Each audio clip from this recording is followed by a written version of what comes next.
Hey, everybody, and welcome to a college basketball conversation with myself, Mike Barrera, and Adam Mack from AAT Sports Network. Today, we are recording on November 13th, 2025. Probably will be released November 14th, 2025.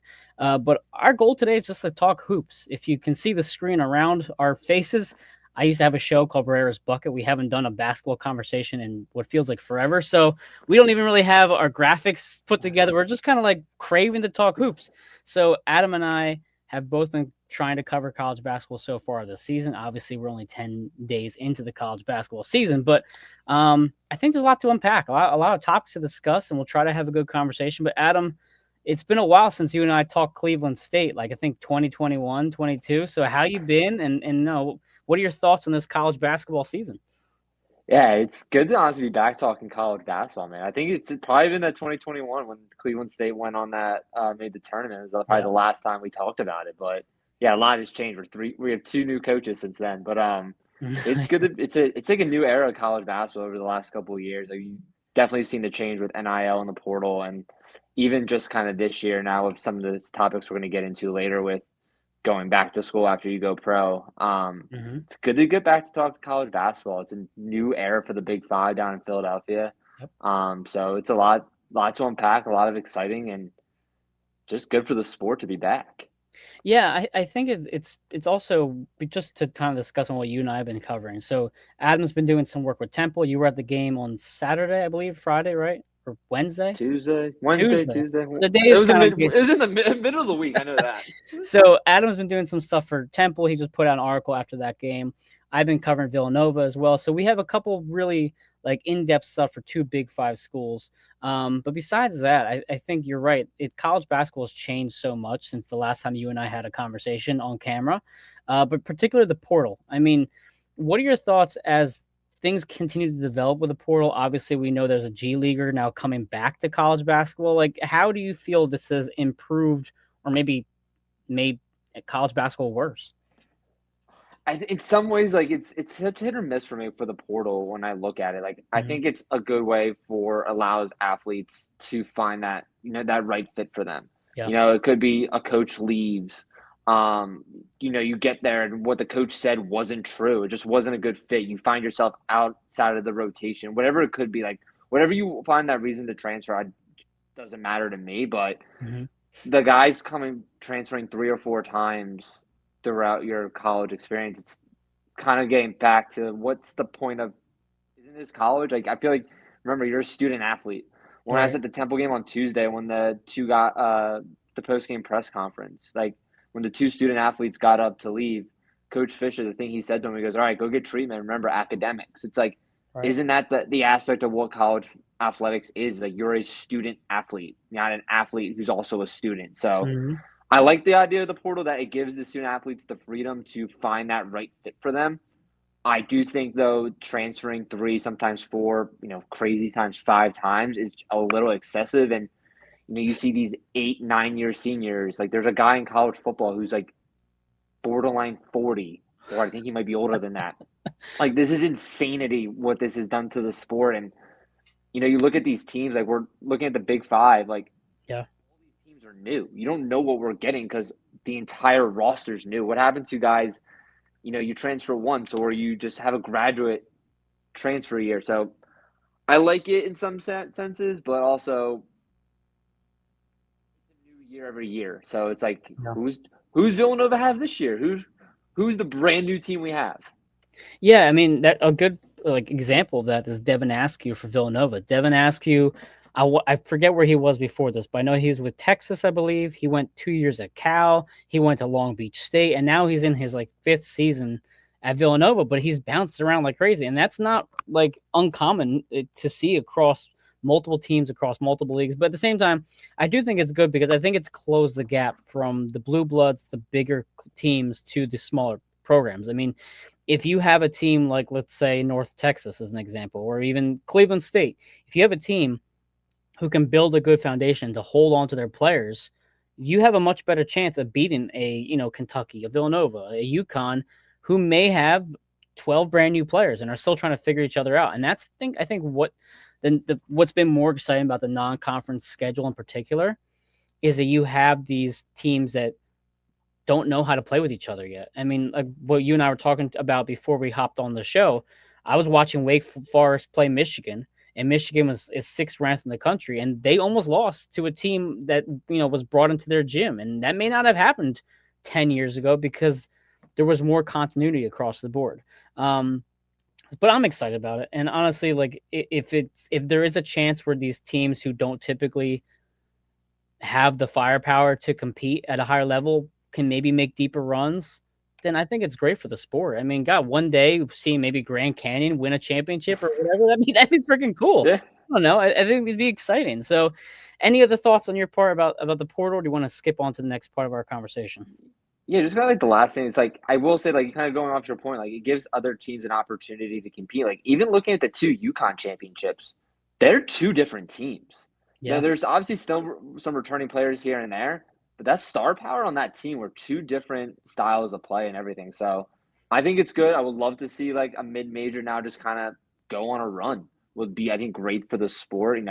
Back to those days when Butler would go back to back Final Fours. Yep. Let's see something like that happen again. Like knock the blue bloods off. Let's get back to the mid majors, man.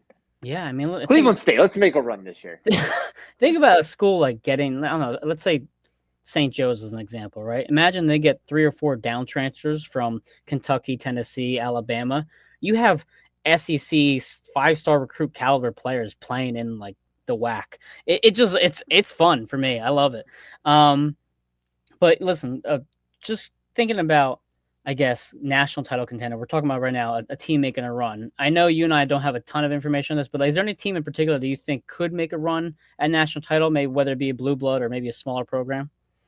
Yeah, I mean, I think this is one of the most like wide open years I think we've kind of Yep. ever seen in a while. Like, there's arguably a good 10 to 15 teams that could win a national championship, and I'm assuming if we were to go and list all those teams, we'll probably still skip over two teams that are going to end up in the Final Four this year, just because of how it is, how the tournament works. But kind of going a little bit off of what was successful for last year for Florida, where they Mhm. had a top 10 offense and top 10 defense. One team that I think has a really good opportunity to do that is Kentucky.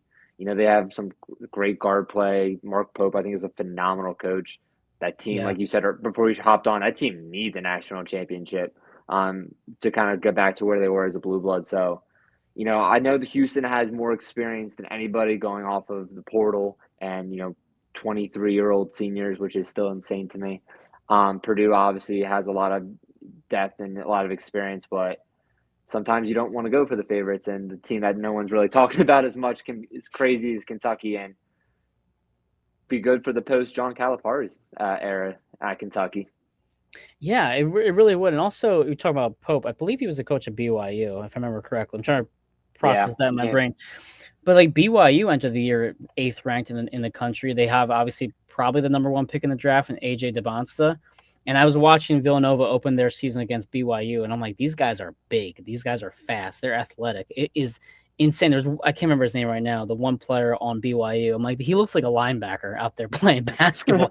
So I mean, it'd be again, BYU is not a team that you would typically think could win a national championship in college basketball. Now suddenly they're legitimate, probably top 10 type of team.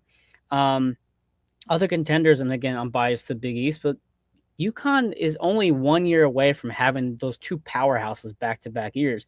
I don't think you can have a national title conversation without including Dan Hurley and UConn. I mean, yes, they may not have the same firepower they did 2, 3 years ago, but he's obviously a great coach. He's a proven coach. Last year, yeah, he kind of had a bit of a down year, but they're still probably a top 20 team. And then obviously St. John's with Coach Patino. I really think that they fell on their face last season. They probably should have made a deep run in the in the NCAA tournament. They did not. But he comes back with a brand new roster, fully stacked again, and I think they probably are better this year than they were last year. So, St. John's, Kentucky, UConn, BYU, I think are all reasonable options. Um, Purdue as well. I feel like Painter has been so close, especially during the Zach Edey years, right? I think he made a Final Four at least one of those seasons, and he Yeah, I think just, they lost to one of those UConn teams, and then I think the so too. second one, first one of the two. Yeah, so I mean, I would love to see someone like Painter, get a national title. But also, I think too, and this ties back to the portal bit, we're seeing a new wave of coaches as well. You know, Jay Wright. He's gone. I'm Patino. I'm sure is on his way out in the next couple of years or so. We saw Boeheim leave a couple of years ago. Obviously, Coach K, Roy Williams. We have a new generation of coaches, and I think it fits the portal style really well because there is a different type of recruitment that it takes to get these guys. Yeah, I think with the new era of college basketball, like you said, like there's all these big name coaches who are retired in the last few years, but even some like Tony Bennett, Virginia, Jim Larinaga at Yeah, Miami, like true. Bruce Pearl retiring less than a month ago. I think Mhm. it's even looking at college football, like Nick Saban and basically saying he retired because he didn't want to adjust to the new era of college sports, Yeah, and it is with the NIL and the portal, like this isn't what it was 10, 15 years ago where every single team could offer the exact same thing of here's a full ride scholarship. Every school's offering me a full ride scholarship. I'm a 5-star recruit. Now it's which program is going to offer me more money. I remember when yeah, I was down at Marshall and we had a high school, Huntington Prep, one of those prep schools where no one really goes to high school. They're just there to play basketball. They had a 5-star recruit who's uncommitted, and every big name coach in school was there and within like a 2-week period. And I had an opportunity to meet a bunch of like just say hello to like Bruce Pearl, Jawan Howard, Tony Bennett, Chris Beard, and every single one of them was nicer than the next because yeah, that's what they needed to do. You have to have a good personality, be friendly, be welcoming. But now with the new era of college basketball, like I'm curious if you talk to some of these, like I heard talk about Buzz Williams at Maryland. People yeah, say he's a dick because he doesn't care about anyone else outside of that program. But then you go to people like Jay Wright, who was you stop Jay Wright on campus, he'll talk to you for 25 minutes about yeah. Villanova basketball or just about life. So it's a new era of college basketball. It's a new era of coaches, and it's going to be interesting to see where it goes the next 10 to 15 years. And also coaches learn to negotiate with their agents, like and players' Yeah, agents. And the fact that you could bring in, let's say you are Mark Pope and you're with Kentucky, and you could bring in five-star recruits, and then probably three of them are gone the next season, whether it be to the yeah, NBA or whether it be to I don't know Grand Canyon because they want to get yeah. more playing time. It's tough. It's and that's also so. I mean, we can segue our way into the Big Five a bit here. I think it's actually a perfect segue with Coach Kevin Willard. So as of right now, Villanova does not have any commits for next season. But this year, he brings in Chris Jeffrey. He brings in the Caden Lewis, two really, really highly touted freshman guards, especially a Caden Lewis. But he's established a younger core overall. And if he can have the continuity, will continue to get better and better. Whereas in some coaches might have to throw together 12 seniors from 12 different schools to put it together. But let's start talking now about the Big Five, I guess. Let's start with Villanova. Like, do you have any thoughts on Villanova first before I break down a bit what they've done? Yeah, I think that Kevin Willard was the perfect hire for them. Yeah, Like he's been a proven record. He's been a winner in the Big East, which is saying something at Seton Hall. So yeah, proven record and experience in the Big East, I think, is huge for them. And kind of going over to say he has no commits in the 2026 class. He kind of was hired a little bit later in the um, cycle because of Maryland's run last year. right. But, with the idea of the portal, he can pick a couple guys up, I think. But having that younger team, I do think, even though with the new era of college basketball, we're still going to see a pretty traditional Villanova style where you come in as a freshman and you work for a couple years Yeah, and you graduate. So even though it's not from the Jay Wright coaching tree and it's the new era of college basketball, I like what Kevin Willard's going to do. And even with some of those teams at Seton Hall and Maryland, he had guys that stayed with him for a few years. He did not sure. have a lot of guys that came for one, left to go to another 3 schools in 3 years. Yeah, I think he'll pick up some guys here and there in the portal, but I think we'll see a very similar style to Jay Wright and even Kyle Neptune, where guys come in and guys stay for a little bit. They develop. So Well, yeah. I mean, look, I'm excited for Eric that. Dixon survived his entire tenure for Neptune. I mean, he just left. He Yeah. went all 5 years there. And also to your point with people sticking with Willard. Willard also brought three players from Maryland to contribute to this team. But I think when you're looking at hiring the right guy, um, Neptune obviously had, I guess, some success at Fordham. Success at Fordham is kind of hard to quantify because it's not really a good basketball Yeah. school. So he had quote unquote some success at Fordham, but He didn't get fired. Is basically the success at Fordham. yeah, exactly. I think when you're thinking about Villanova. Um, to win 2 national championships in 3 seasons, and then obviously you have the national championship back in the 80s, it puts you into a different level, a different, you know, stratosphere in college basketball. And I think a lot of people would agree that once Jay Wright won his second title, the Nova was considered a blue blood program, right? And you think blue bloods, you think UNC, Kentucky, Duke, Indiana. We can go on and on with what is considered a Mhm. blue blood program. But when you have that title, even if it's earned or not, when you are in that conversation, you really have to have a coach that has a high floor, right? It's very difficult to win a national championship, right? Jim Boeheim only won one, from my understanding, because he had Carmelo that year. It's very even, and he's a Hall of Fame coach. Even with him, it's hard to win more than one. So the Even Tom floor, Izzo. Tom is a great example, right? Considered one of the best coaches of all time, only has one title, and it's been 20 years. There has to just be a high floor. And I think the problem with Neptune was it was such a like a nepotism. This is Jay Wright's guy. It's his selection. We're going to have this be his successor, etc. But it wasn't necessarily somebody who was proven to have been able to get it done.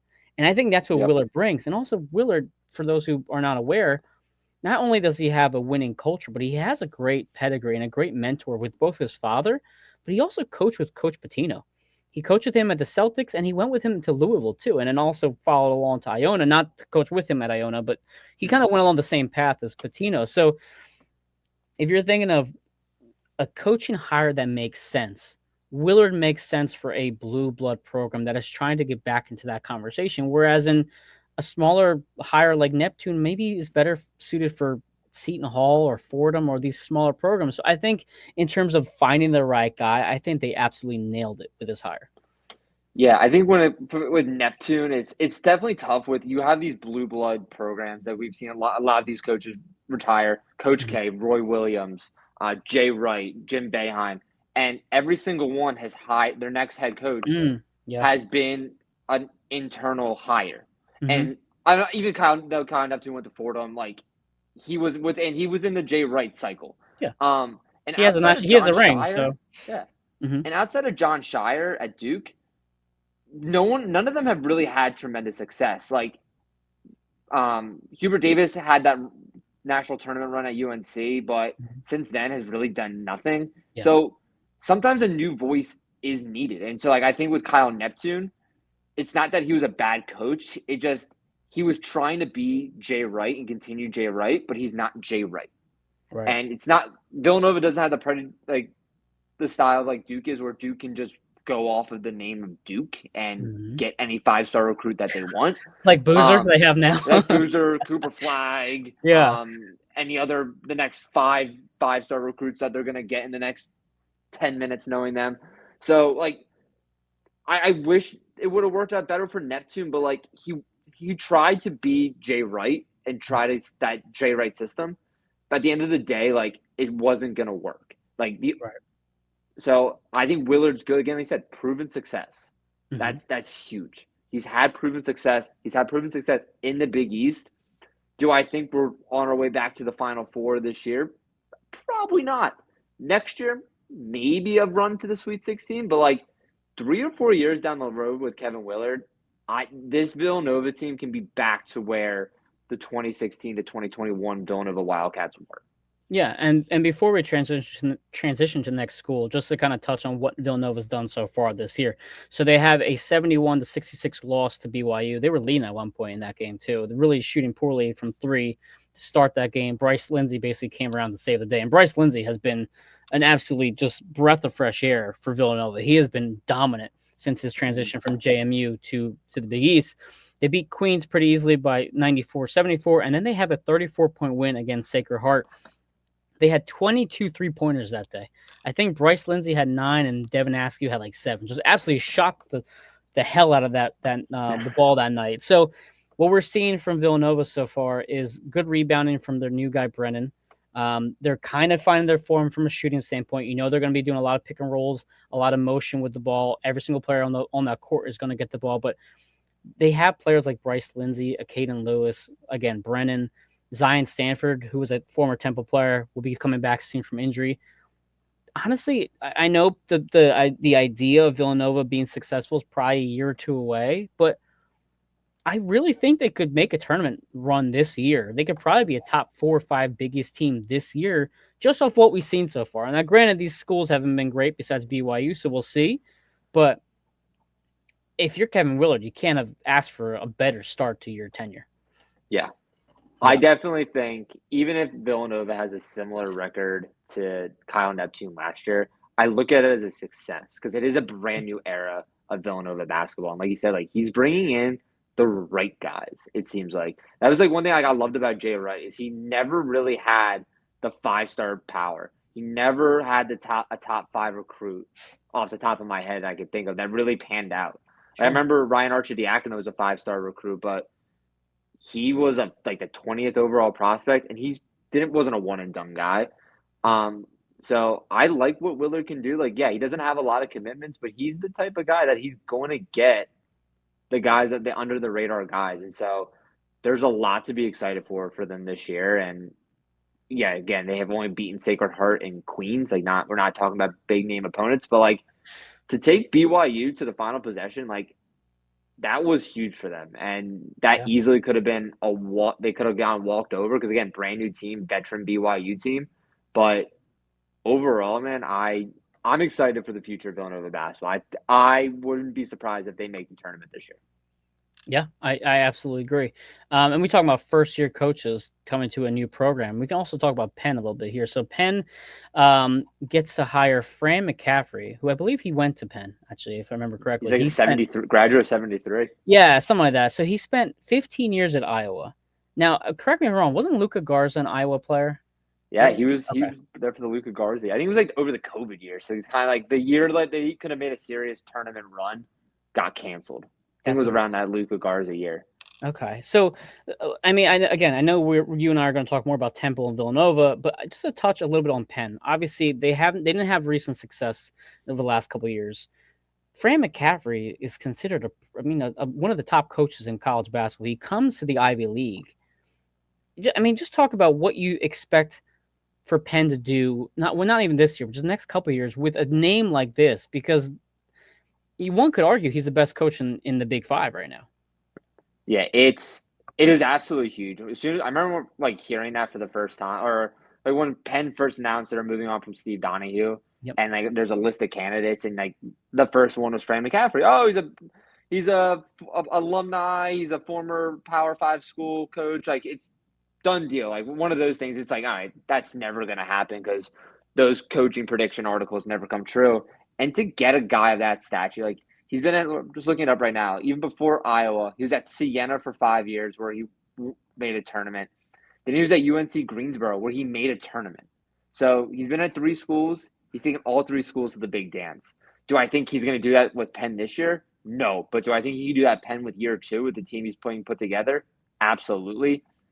It's it is amazing for the Big Five and for Penn basketball to get a guy of that magnitude to come home. you know what though? You actually it kind of it's I'm not going to compare these two coaches because personally I love Patino and I think Patino is one of the best coaches ever, and I don't want to compare Fran and Patino from in terms of accomplishments, but in terms of caliber, when after the whole Louisville thing with Patino, he gets hired Iona, and you think that's a small school really just going for a big name, obviously successful. I think he went to the tournament twice. But then you think St. John's. St. John's has been a bottom of the team, school for a while. Like they haven't been Yep. relevant for a long time. But the credit to St. John's, they go out there, get a New York guy, they get a big hire, and now look at St. John's, right? National title contender. This is the same exact thing. You have a school that obviously their expectations, realistically speaking, are you make a tournament, hopefully you make a run. That's kind of where we lie. You want to win the Ivy Mm-hmm. League, etc. But you're going out there and you're making a splash. And you're trying to get that big name. And you're trying to get someone that has experience. It's a huge hire for not only the Ivy League but for the school itself. And Fran's not that old. I think he's in his 50s or 60s. I mean, he could be there for several years. I think they absolutely nailed it. They absolutely Yeah. did. And it's you have a chance to win a Big Five title in the next couple of years, considering who he is as a coach. Yeah, it is huge. Like honestly, like it's a good comparison with Patino with Fran McCaffrey. Like he's a big name coach. Like he was gonna get picked up regardless by somebody. Like it wouldn't have surprised me if he got a Power Five job. I Like thought he was going to Nova, actually. yeah, honestly, it could have been a great opportunity as well. So to get a guy like that, that shows also where the caliber of Penn, that the potential is there. Yeah. There's a lot of potential for Penn to make a run, definitely in the Ivy League within the next couple of years. Because to be honest, like the Ivy League has always been the same. It's been Harvard, it's been Yale, it's been Princeton. It hasn't really been Penn for a while. He's put together a pretty young team this year, but he's one of those guys outside of Luka Garza. He hasn't had a lot of one and done guys. Like he has developed a lot of players over the time, and three schools, three big national tournaments. Like Yeah. he can make it four. Yeah. And also, I noticed on the notes that we had for this conversation, TJ Power is a former 5-star recruit. So even just from a transfer portal standpoint, you're gonna get you're gonna get better players from bigger Yep. schools, smaller schools, high school, etc. Just for the fact that who he is as a coach. Also, he used to coach at Penn, 1982, 1983. He was an assistant coach. So I guess he's kind of coming full circle here, going back to his former school, going back to a team or a school that he used to coach for. I mean, it's great. I'm happy for Penn, and I'm excited to go down to Palestra and watch this team play. And so far this season, look at Penn's schedule. They have who they beat so far? Who they play so far? Rowan.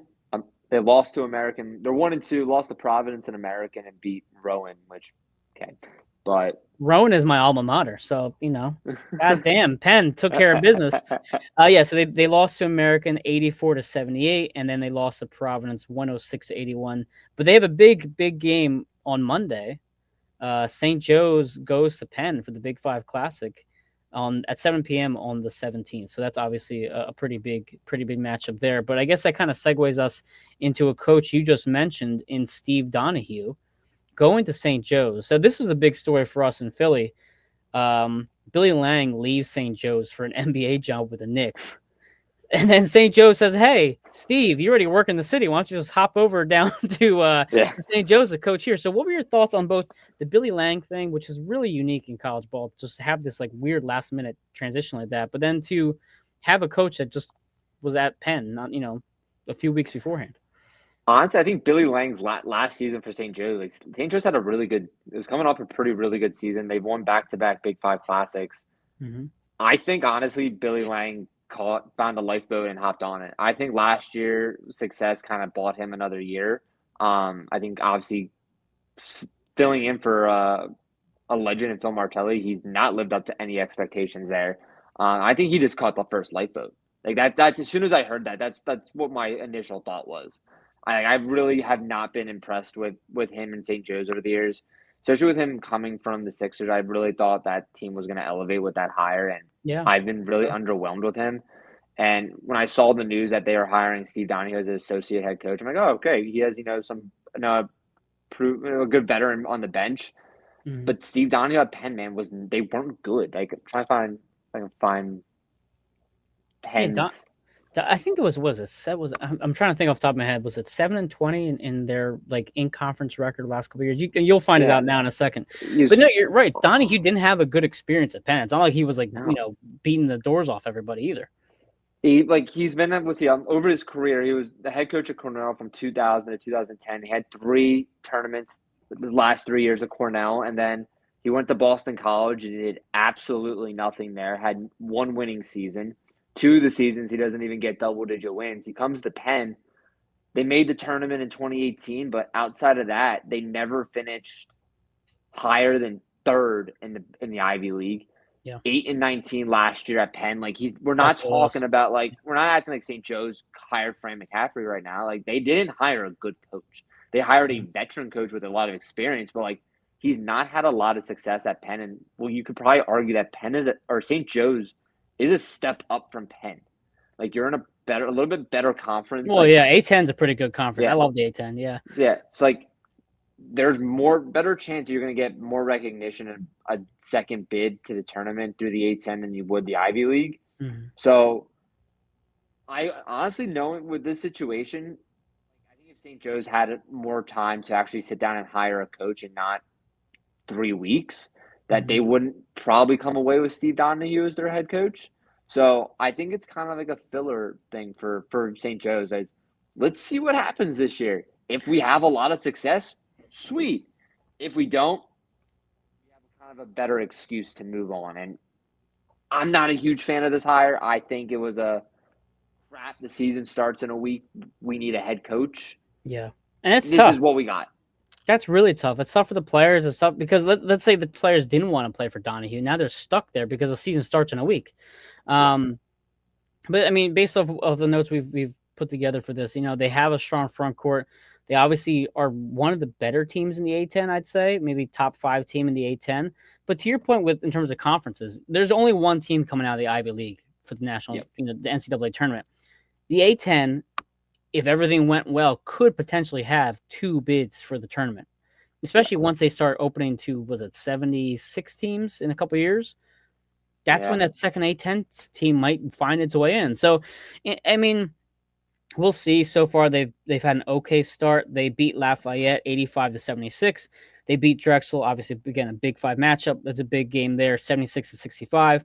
They lost to Virginia Tech. They got the doors blown off them, 94-59. So not really great. But then they followed that up with actually a pretty tough 1-2 game. They play Penn on the 17th, like I said, and then they play UNLV on the 20th, which is, I don't know their deal right now. They're 1-2, but that's a tough matchup for St. Joe's. And if you're gonna get some good non-conference wins, yeah, a win against UNLV is gonna at least look decent on your resume. Um, but it was a unique situation, and it's one that I think a lot of people have said, like, it's not necessarily a downgrade to lose Billy Lang considering his lack of success. And we're gonna see it because I don't think if they do not make a good run in the A10, if they do not show that they're competent this year, I don't know if Donahue comes back next season. I think that's fine. I think that's okay. I think that's fair, and I don't blame St. Joe's for trying to kind of like get back to what they had with Martelli. Yeah. Yeah. Honestly, just hire Martelli, or should have hired his son. Honestly. Well, you know what's funny? I've been. Have you watched any Martelli's broadcasts lately? No, I haven't Oh seen any of man, them. if you can catch a Phil Martelli broadcast, it's actually really good. Like I caught his first game last year. I think he was with John Fanta, and he's like great. He's great on the mic. He's like kind of funny. Like he adds some really good wisdom. But yeah, his son made the NCAA tournament. I think with Bryant. I think they won the league with Bryant. I'm trying to think where he is Yeah. now. I think it's He's at VCU. VCU. Yeah. That's right. Yeah, and that's another A10 program right there actually, VCU. So I'm curious to see how Martelli Jr. goes. But I was curious if maybe an opening would it be at St. Joe's? Would Martelli Jr. go to his dad's school? But I don't think you're leaving VCU. I think VCU would be an Nah. upgrade over St. Joe's. What do you think? Yeah, I think VCU is one of those programs that it's a stepping stone to a major program. Like you look at the last 3 head coaches they've had. I'm probably missing one, but there's obviously Shaka Smart. Ryan You have Odom, right? Ryan Odom now at Virginia. Mike Yep. Rhodes now at Penn State. I'm pretty sure I'm missing one in there, another one in there. But like every single coach, it's one of those programs that every single coach has gone on to a Power Five school. Um, I can't imagine him taking a step back. Maybe if VCU struggles and like they said, like his seat's getting hot, he would move. But like it's his first year. I can't imagine VC unless they just fully tank this year. I can't imagine VCU is going to move on from him this quick. But like he's a great coach and like it's a stepping stone. He's going to be a Power Five head coach in another 4 or 5 years. Apparently, Will Wade coached there from 2016 to 2017. That was it. There it is. I knew there was Who would another know? one after Shaka. That There you go. I did program not has know just Will Wade coached there. He's been listen. He is. yeah. Well, he's coached Will everywhere at Wade's this story point. is an interesting one. Yeah. What is it? He was at McNeese, right? Where is he now? Where's Will Wade out now? Do you know? NC State. Where is it? NC State now. Oh, that's right. That's right. That's actually a pretty good program to go to as well.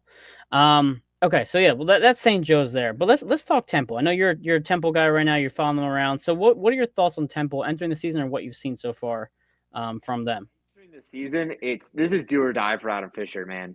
This really is. He has not lived up to the expectations at all of him coming to take this job. They obviously had that great run in the American Conference this first year and almost made the tournament as like Yep. after like 13 win season, which is insanity. But like overall, like the team has not lived up to expectations. But So far, they're 2-0 this year. What's it? They beat Delaware State. What was the score of that? 83 Delaware State 65. 83-65, and Yeah. then Tuesday night 90-63 over LaSalle. Listen, I'm not even sure what we had in LaSalle. We'll get to them in a second. But overall for Temple, man, they looked good. Mhm. They really, really look good. Like, kind of like we said with Villanova, is like they have a couple guys via the portal, but like a lot of guys are kind of homegrown Temple guys. Aiden Tobiasen is the real deal for them. Homegrown Temple guy, like has not entered the portal at all. I'm sure he'll probably enter the portal now and go to a blue blood program because he's more than qualified to go play there. But the one thing I loved about Templeman is they played aggressive, and it was Mhm. very evident against the game against LaSalle. Like aggressive on defense, aggressive with their shot selection. Um, they were doing a really good job sharing the ball, and like the one stat that it's actually not a stat is they had a lot of great hockey assists. Oh, A lot yeah, of yeah. like driving to the basket, throwing it out to guy on the perimeter, Sal picking that guy up real quick, but then making another quick pass for the wide open three. Like I would probably say they had close to 10 of those Wow. the entire game. Like they were super aggressive playing defense. I think they had like 8 blocks against Delaware State, probably another 7 blocks against LaSalle. Dominated the rebounding game in both games. Gavin Griffiths, who I think they're calling LeBron Flames, is Oh, so yeah, much fun yeah. to watch. He like I think to start the second half, he had a block. Then on the ensuing drive for Temple, an offensive rebound, pass out for a wide open three to Darian Ford. Like they're fun to watch, and so it's a make do or die season for Adam Fisher. And I think it's still a little too early to see what we have in this team is, but they played like they did Tuesday night. They could probably beat Villanova, as crazy as that sounds, in another week. I listen.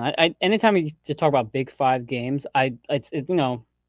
it's all hands on deck. You don't know how they're going to go every single time, and we've seen Villanova lose a couple Big Five games recently. Granted, it was with Neptune, but still, like you don't know how those games are going to go. It's kind of like a rivalry match in football, Mm-hmm. right? Even if the Giants are terrible, they could still beat the Eagles in a rivalry match, like they did earlier this They year. already So have. they already have. I think also in particular talking about like just turnover the portal. You lose Jamal Mashburn Jr. I believe he's playing in the G League now. Zion Stanford ends up going to Villanova, and if you look at Zion Stanford's last probably like 6 or 7 games at Temple last season, he was starting to pick things up a little bit. Like he was really getting on a roll to end his tenure at Temple. Now he's gone. He's going to another Big Five program. But it's I don't know if I know Fisher's a little bit under on the hot seat this year. I don't know if he gets fired if they don't win the A10 or yeah, the A10. I don't The know. No, American. not the American. Sorry, American. Yeah. I don't know if he gets fired if they don't win the American. I think he has to at least he has to be on the cusp of winning it or at least make a deep run in the tournament because it's still like it's only a one bid league typically. It's hard to make it anyway, but there has to be at least signs of progression. There has to be showing that what you have now is working. And if you pull off a win against Villanova, if you can show dominant performances like you did against Delaware State, like you did against LaSalle, that might be enough to get you another year, another 2 years. It depends. So it's going to be tough to see. I'm really curious to find out about Temple because it seems like Adam Fisher's a great coach. We had Ray Dunn on with Jose and I to have an interview with him, and he's a play-by-play guy for both the women's and the men's basketball teams for Temple, and he was just glowing with praise for Adam Fisher as a coach. He's like he's a really great high energy coach, Mm-hmm. and if you can get kids to buy into that, they're going to stick around. Especially if you're going Yeah. for Philly guys, like you mentioned, they're going to want to play for a coach that understands them and can fire them up. Yeah, the one actually interesting I found out from the post-game press conference Tuesday is that Jim Larinaga, the former Miami coach, Mhm. has been around the Temple program a lot. Obviously, Really? Adam Fisher was the director of operations Oh, that's at right. Miami for That's right. recently. Like he has spent a decent amount of time um, around the program, and I don't believe he was at the game Tuesday. He might have been. I didn't notice, but like it was very evident that they mentioned it a bunch of times Mm. during the press conference, both the student athletes and Adam Fisher. So if you have that kind of veteran voice around the program still, I think one shows the respect that Coach Larinaga has for Adam Fisher. But like I said, like that seat for Adam Fisher is hot right now. Like if Temple has another mediocre season and doesn't really contend for the American, he's gone at the end of the year. Yeah. Like, he almost got fired at the end of last season. And I think like you said, I think regardless of for the Big Five program for Temple and Villanova, you have to dominate the Philadelphia recruiting market. Yeah. You know, I think that's the big issue that Kyle Neptune has is Philadelphia recruits did not go to Philadelphia schools. Right. Like, you have some of the best high school basketball players in your backyard, and you have schools like Virginia, you have schools like St. John's, like even Kentucky. Like, there was I forget what his name, but he was a LaSalle transfer, went to Kentucky and started on Kentucky last year. Mm-hmm. Like, Philadelphia schools should be dominating the Philadelphia market. Adam Yeah. Fisher has not dominated them. They have one person from Philadelphia on the Temple roster. LaSalle had none. The Temple student section was chanting, you're not from Philly," to the one South Jersey resident that was on the LaSalle team. So it's like you have these Philadelphia schools with no Philadelphia players on it, and I've seen the talent from Philadelphia high school up close and personal. Yeah. There's all this great talent. Adam Fisher's supposed to be known as an elite recruiter. Win the Philadelphia battle and prove that you're an elite recruiter. If you can't win the players in your backyard, you're going to struggle at Temple. And Adam Fisher's clearly struggled at Temple. And that's unfortunately kind of tied with NIL and the portal too. I mean, like I think we talked about Seton Hall briefly, right, with Kevin Willard's success there, but like Shaheen Holloway, I've seen him in person. Like I've been on his press conferences in person when I covered Seton Hall for Stream Punk Entertainment briefly. I would run to the wall for Shaheen Holloway as a coach. He's just great energy, the right attitude. Seton Hall doesn't have any finances. They have no backing. Of course, they're going to get. I mean, you look at Kadari Richmond, had a great year at Seton Hall, and then St. John's in the same exact conference comes and picks him up because they can just spend more money. So, Yep. I agree with you 100%. I think Philadelphia is maybe not forgotten about, but it's sometimes overlooked as being a basketball city. There's a lot of great basketball in Philadelphia, and you can think of countless NBA players who've gone on from Philadelphia. And I think for Temple it's a little bit different, but for LaSalle in particular, it's I don't know how much financing they get at LaSalle to have be able to spend on big time players. And if you're a player from Philly and you have that talent, why wouldn't you go to Kentucky? Why wouldn't you Right. go to Villanova? It makes sense. But yeah, I didn't know about the Jim Larinaga thing. I actually looked to see if he was from Philly. He's from the Bronx, so he's not terribly far away either. But if you're looking about reasons to play for Adam Fisher at Temple, yeah, if Larinaga's there too, kind of in the background, that kind of intrigues me from a player. Larinaga obviously had a lot of success for Miami, so that might be what keeps Adam Fisher around. If he can show his the AD, listen, like maybe we're not winning the American, but look, Larinaga's here. We're building a good culture. We had a better season. Now we can kind of go on to year 4 and hopefully progress. And also, like one thing I forgot too with Temple, they had the whole gambling scandal. What was it, 2 years ago? On top of that, what was it? Like Yeah. who the players were gambling or like fixing games? Are they doing point shaving? I do. Yeah, I remember that. I think that was Fisher's first year. Like, that's what he was dealing with. Everyone thought he was going to get fired just because of that. Like, he wasn't even going to make it through the first year. Yeah. That was a crazy story. And then that's a whole different conversation with the whole betting thing and like how many players are getting caught doing that. But listen, any final thoughts on Temple? I know that's kind of the school you're focusing on the most right now. They play Boston College on Saturday, and honestly, Mhm. with how bad Boston College has looked this year, there's a good chance they can upset Boston College on Saturday. So I'm excited for them. I think the page has turned for them. I think it's still a little too early, but like the way they've played so far, Saturday will be a good test. The Villanova game will be a good test. Um, I'm excited to see where the future of Villanova basketball, or not like them too, but Temple basketball this year.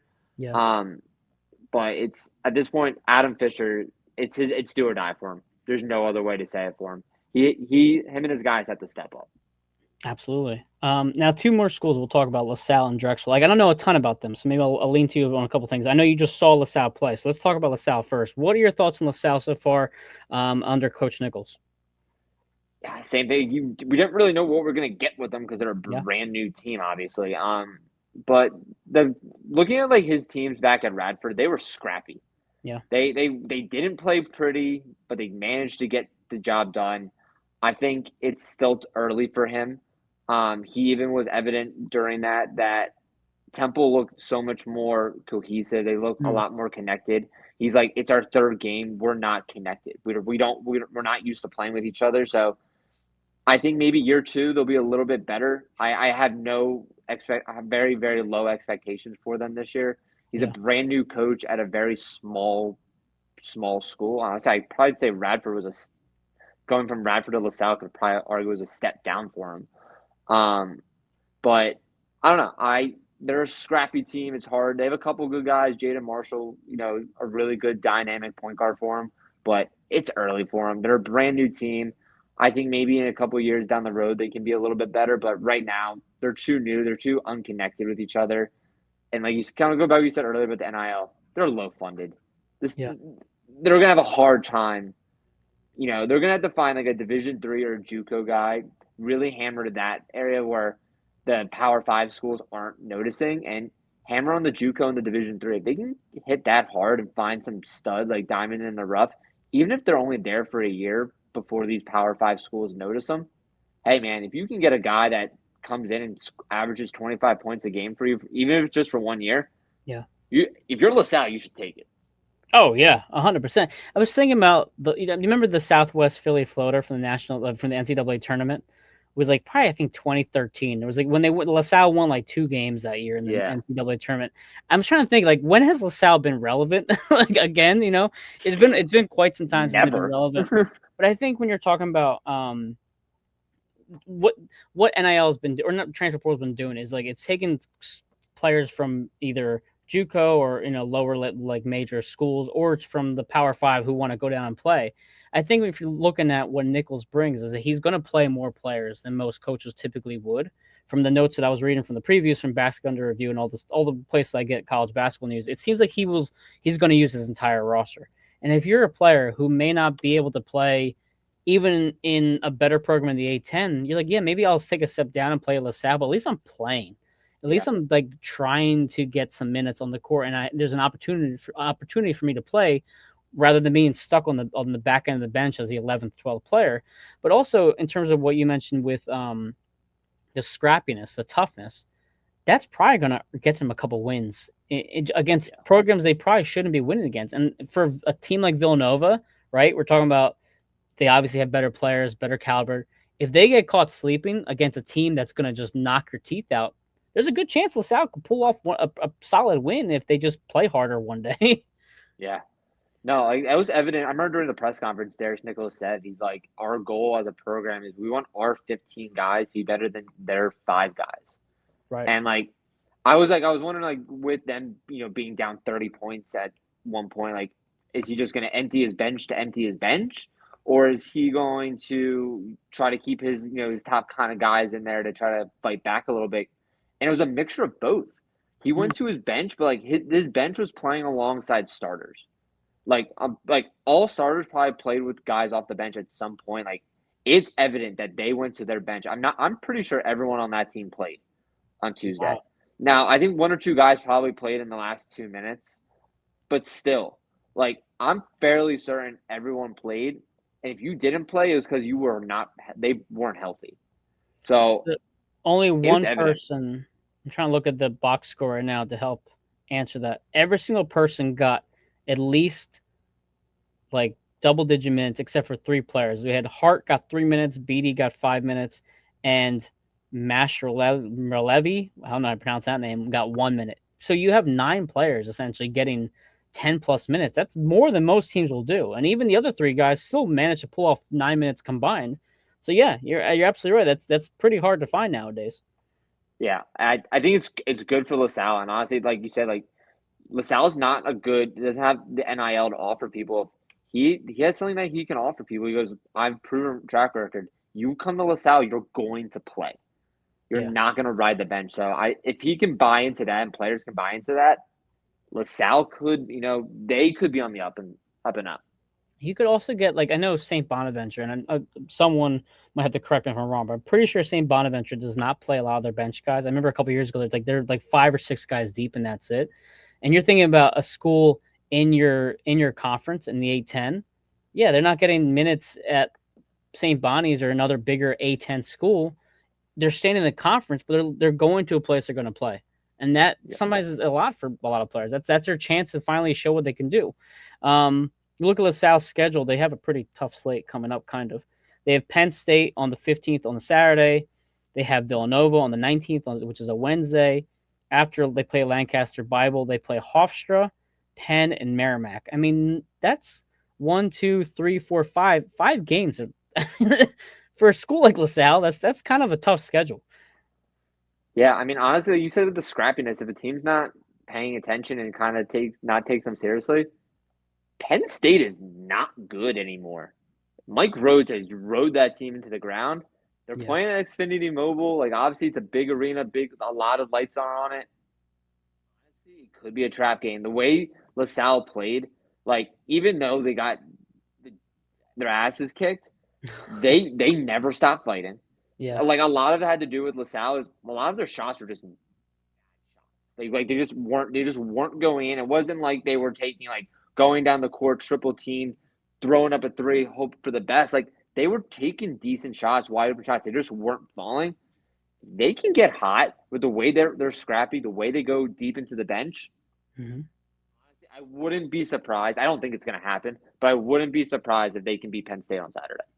And then after that in December, they have High Point, which made the tournament last year. They're 3-0.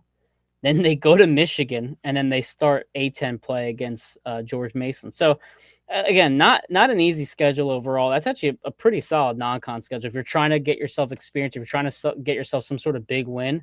Again, A10's most likely not going to be a two bid conference, Mm-hmm. but if everything fell into place and they ended up going on some crazy run, yeah, a win against Penn State, even Merrimack, Hofstra, these are might be good enough to get you into a tournament if you had the everything fall into place for you.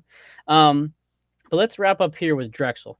So I haven't followed them much. I knew more about the other schools than I did Drexel, but we have the longest tenure coach in the Big Yeah, Five. Am I right here with Spiker? He's yeah. the longest tenure coach.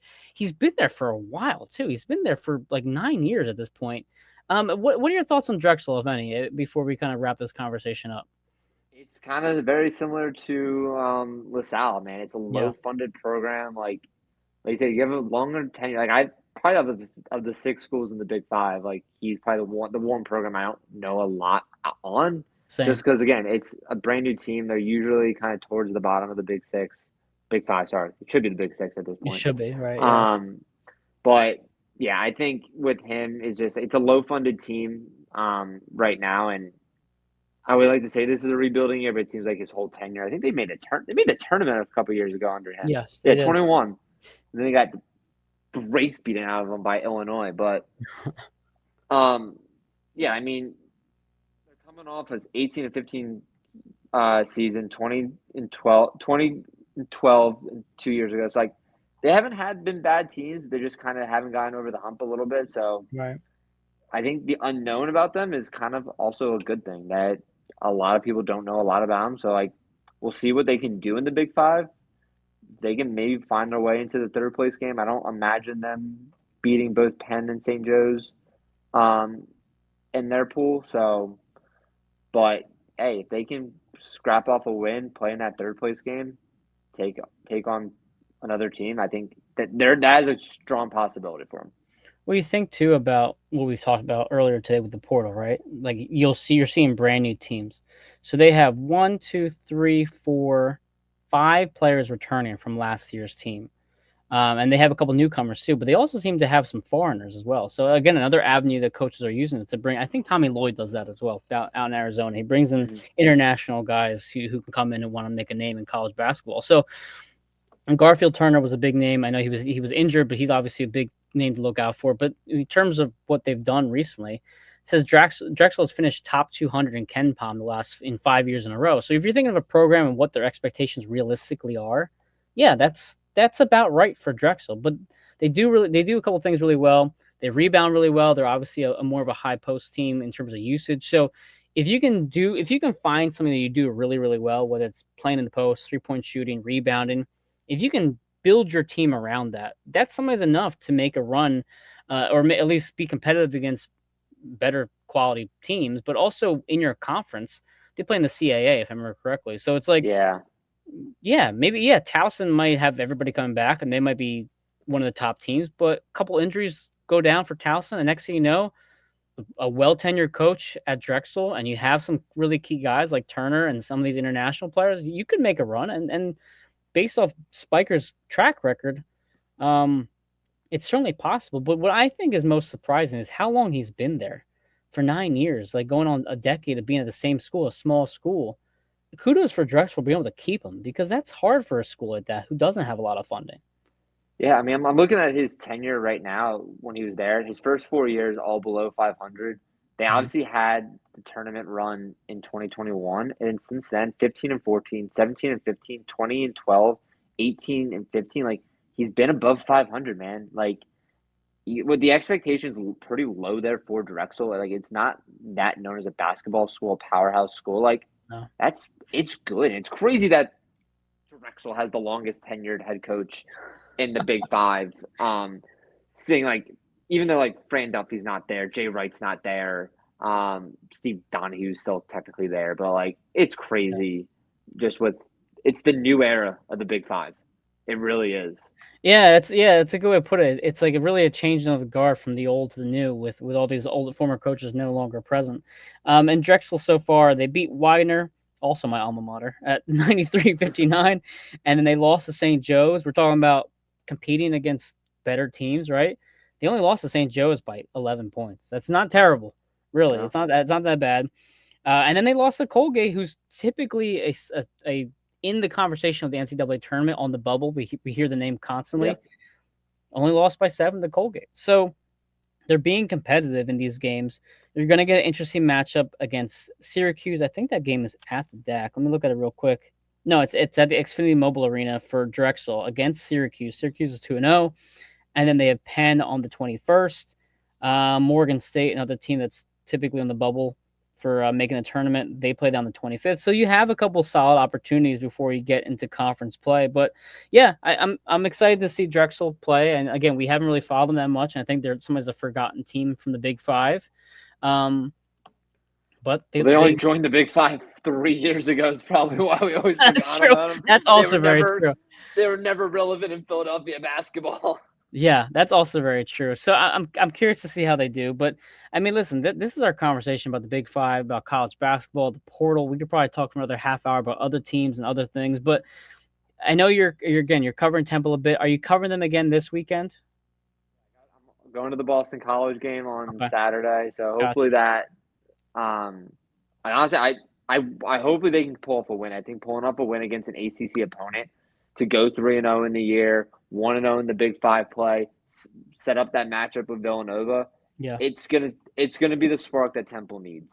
So obviously, looking at the American this year, like there's a good opportunity they can run. Obviously, Memphis is always good; they're always going to be up there. So I think Temple has a good shot to make a run. They can easily win the Big Five. I wouldn't be surprised. They can make a run in the American this year. Um, and yeah, so I think it should be good. I got some other games. I think I'm going to a Drexel game. I think I got credentials for Drexel. Got a Maryland game that I somehow got roped into in a couple weeks. So that's going to be an interesting one, but yeah. should be a good one. It's funny you mentioned Memphis, and I rolled my eyes at Memphis because they have Penny Hardaway there, and he's been there for I don't know, it feels like 8-9 years at this point, and they underperform year after year. Every It's Like, just one of those things that's like, oh, it's Penny Hardaway. Memphis is going to be great. He's like elite recruiter, brings in all these 5-star recruits, and then doesn't do anything with them. yeah, it's you. Houston was in the American for a short time, weren't they? Before they went to the Big And then 12. Temple beat them a couple years. They were the number one team in the country like 2 or 3 years ago, and Temple beat them, and it was insanity. Temple beats the Yeah, number one team in the program to win its third game of the year, pretty much. I think I remember it was one big matchup between Memphis and Houston. It was just like a great game. But like now that Houston's gone, it's just and obviously UConn's gone from the American too. If you're talking Yeah, about teams out of the conference, like it is very much their conference to win the American, and they win it and they make the tournament and there's some like eighth, ninth seed and they just fall flat on their face. what It's just is? it's every year. I'm trying to see if he's made it to the second weekend in the tournament at all. I Oh I god. don't think they have. That's a great question. I'm not sure. They have But not. it's just funny. It sucks Hey, they that won the NIT though. oh, good for them. So did Seton Hall 2 years ago. Kudos to them. But yeah, I think from my standpoint, I'm going to the UMBC Buffalo game in Baltimore, the Chesapeake Insurance Arena, whatever it's called. So I'll be at that game. Hopefully, maybe I'll see you there. Otherwise, I'll have to try to catch a game at in Philly with you when you're covering a match. But I've been covering Villanova. I wrote up an article before the Queens matchup. I wrote a preview on the season before obviously the season started. They host Duquesne on 11:15, which is Saturday at 8 o'clock. So I'll probably be live to. If I'm not writing an article about it, I'm probably live tweeting. For those of you who follow me, I cover the Philadelphia Union. So right now it's in the middle of the playoff run, but I have an off week this weekend.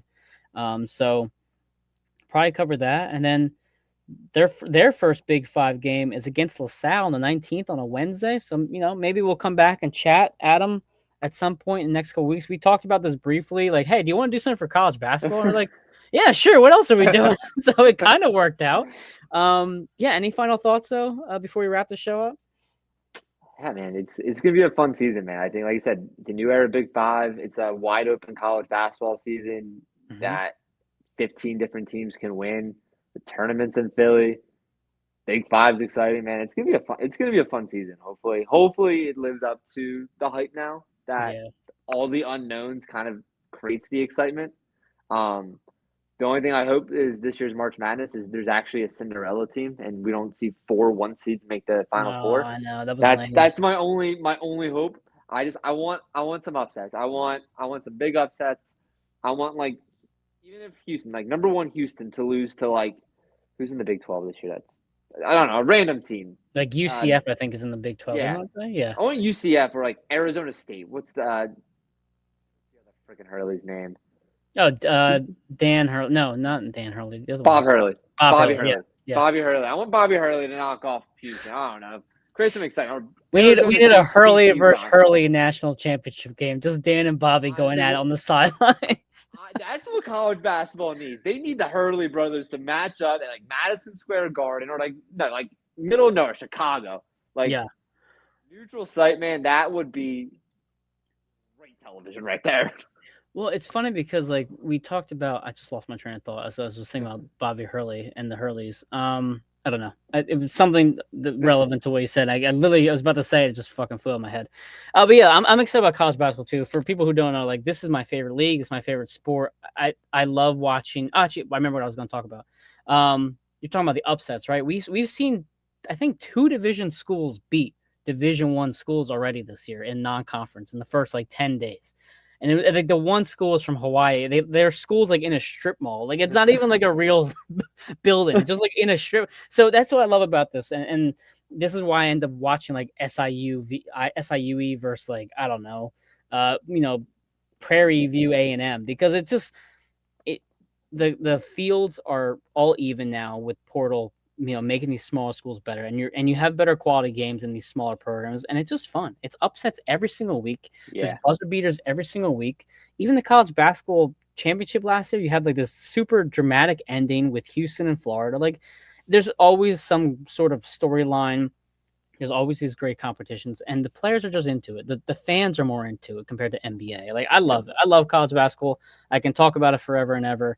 But this is our conversation. We've been talking for an hour. Surprisingly, Adam, it's been a long Hasn't felt like conversation. an hour. And it hasn't felt like an hour. I was like, oh shit, we started an hour ago. Um, so yeah, for those of you who enjoyed watching this conversation, thank you for joining us. Adam and I, again, we've run busy lives. We'll try to get another show, probably in at least a couple weeks. Find more things to talk about, see how the Big Five shakes out, in before conference play, and hop on. That sound good to you? That works for me. Let's do it, man. All right, man. Well, thanks for joining us in this chat, and talk to y'all later.